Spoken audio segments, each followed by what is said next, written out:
I've kind of lectured on this before about frequency first, meaning, you know, the reality that you expect to see from a vibrational place, meaning what you give your energy to in thoughts and in feeling, is what shows up in your life.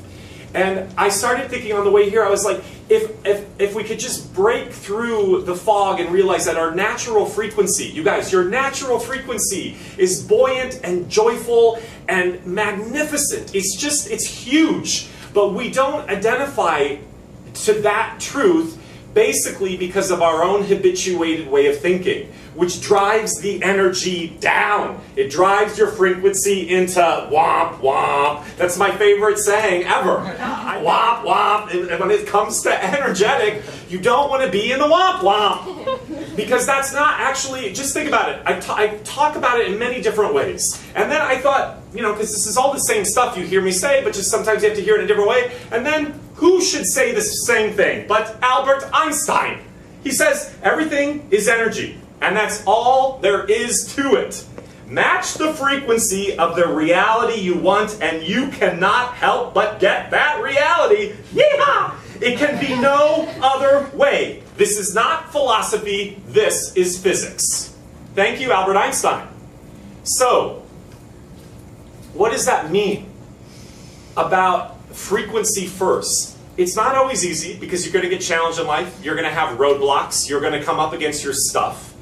And always, when I'm always trying to advocate and teach for all people, always, not just actors, is always find a better interpretation about that thing. Because there is always a better interpretation about that thing that you're going through. That's why you call on a friend. That's why you talk to an advisor. That's why you talk to your parents, who help you get a different perspective. But you very rarely do that yourself. To yourself, for yourself. So something bad happens, and then what happens is you make it even worse by, you know, it drums up all the negative associations that you've had through your own conditioning that keep you in a low-level frequency.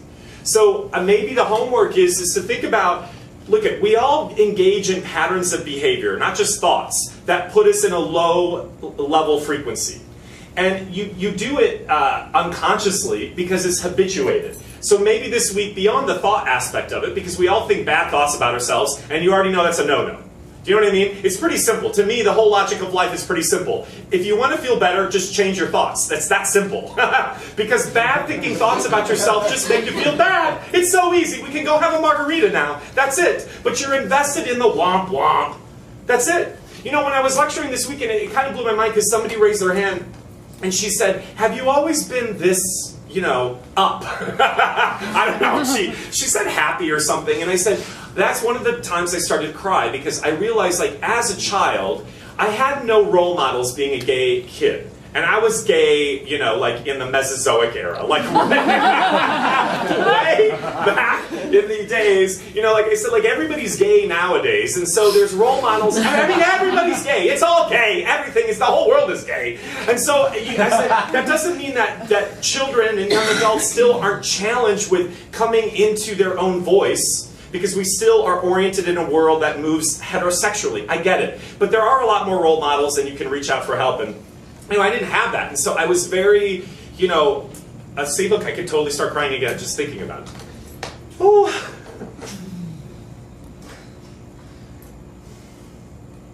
So I didn't have a lot of people to show me the way. But one thing early on that I did discover through the work that I started doing,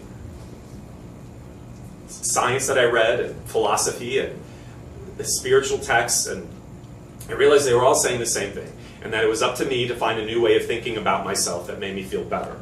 So if I couldn't find a role model out there, I realized that the role model has to be in here, and that ultimately even a role model out there can't do it for you. Your parent can't do it for you, your lover can't do it for you, your teacher can't do it for you, so cut your teacher some slack. They can't. They can help you, lead you to self. Awaken it within you. And then you discover this whole charade about acting and everything else is, you've already got it all that you need. You do. You do. Really great teachers just help you open the door to self. That's it. That you're not reliant upon them. It's all in self. So sorry, I'm going off on a tangent, but that's just coming to me right now.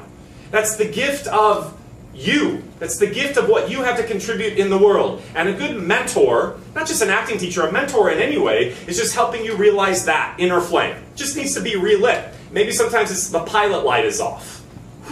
Just need to relight it. So anyway, so I didn't have, that. And so, I don't know. I guess my point was when I answered this woman's question about being happy, is I discovered that I had a really great childhood in the sense that I had really, a really great supportive, loving family. But the childhood part that was painful for me was what I just talked about. And so I had to find a way of trying to find joy through working through that awkward phase of being gay and alienated. And so I think these kids that I was lecturing to, many of whom maybe have grown up in, not ideal surroundings. Some of them maybe already have kids and they're 21, or they've come from the inner city, and thinking that I, a blonde-haired European blue-eyed guy doesn't have challenges. The point is I found a way of becoming happy by making an inside job, and generally I am happy. Now, that doesn't mean that I don't get triggered by stuff, and so I guess this comes back to the frequency part. And why I think I'm good at lecturing about these things, because these are things I still have to be remembering and reminding myself of. But you guys, you all have the tools to change your own dial. You can do it. I want to end with this, because I guess I just gave a lesson. I want to end with this, is the more you change your own dial. This is the beautiful insight about life. It's great when you have other people out there to help facilitate and support and complement your own well-being. But you'll stop seeking it in other things and people. That's amazing. That's a huge insight. It won't be when you meet the one, although if you meet the one, that's going to be an amazing, energetic compliment. But you're not going to invest all of your happiness and everything else in the one. When you get the job, it's going to be great, because you're like, yeah, I should be working as an actor. And that's going to complement that energetic component. But you're also going to realize this also isn't solving all the things that I thought it would solve. When you get the agent, that's going to be amazing, because you all deserve to be wrecked. It's also not going to, after a couple days, you're going to realize, it doesn't solve your own inner dialed meter. Do you get what I'm saying? So you go for those things, and you realize that those things complement your joy if you get your frequency going first, as Einstein said. Frequency first, and then those other things will complement where your frequency is. And if you don't like where your frequency is, meaning you don't like how those things are showing up yet out here, you have the ability to change it. Through action, through dialogue, through the way you neurologically tap into things. And then, this is also amazing, myself included, you can dial it differently to get to a different frequency. So it never ends. It never ends until it ends. Right?